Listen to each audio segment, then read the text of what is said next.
মার্সেলোর মুখ লুকিয়ে কান্না, ফেডের গোলবারে লেপ্টে থাকা, গ্যালারিতে বসে নিজ দেশের পতাকায় কামড়ে ছিঁড়ে ফেলা। এমন দিন ব্রাজিল ফ্যানরা আর স্বপ্নেও দেখতে চাইবেন না। কে হায় হৃদয় খুঁড়ে বেদনা জাগাতে ভালোবাসে।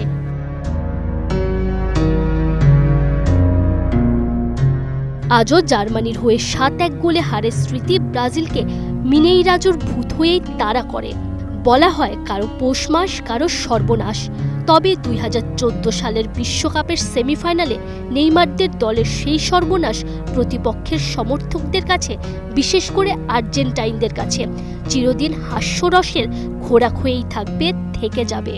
এই যে সোশ্যাল মিডিয়া জুড়ে 7 আপ শব্দটা নিয়ে এত হাস্যরসিকতা, তার পেছনেও তো আছে মারাকানায় ব্রাজিলিয়ানদের সেই অভিশপ্ত রাতটাই। 2014 সালের 8 জুলাই সে রাতে মাঠে নামার আগেও স্বাগতিক বলে ব্রাজিলকে এগিয়ে রেখেছিল অনেকেই।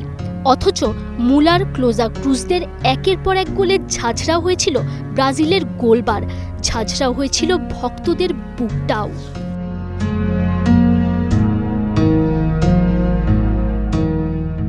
ঘরের মাঠে প্রতিযোগিতামূলক ম্যাচে 39 বছর ধরে অপরাজিত থাকা দলটাই যে এভাবে হারবে, ব্রাজিলের চিরশত্রু বোধহয় ভাবতে পারেনি এমনটা।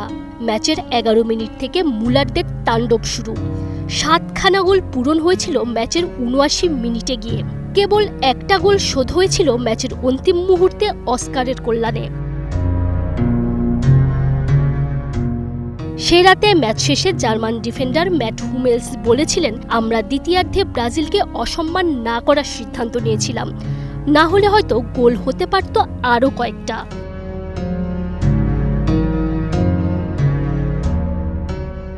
ব্রাজিলের 5 বারের বিশ্বকাপ জয়ের গর্ব যেমন আছে, গলার কাটা হয়ে আছে জার্মানির বিপক্ষে 7 গোল হজম করার সেই ম্যাচটা।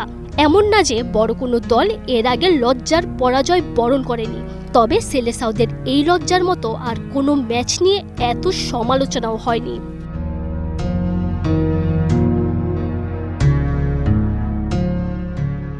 ফুটবল গৌরবের, আবার একই সাথে কতটা নির্মম তার উৎকৃষ্ট উদাহরণ হয়তো এই ম্যাচটাই হয়ে থাকবে।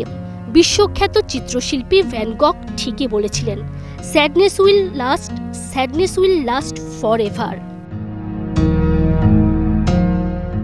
Tanzim Oishi, Star news.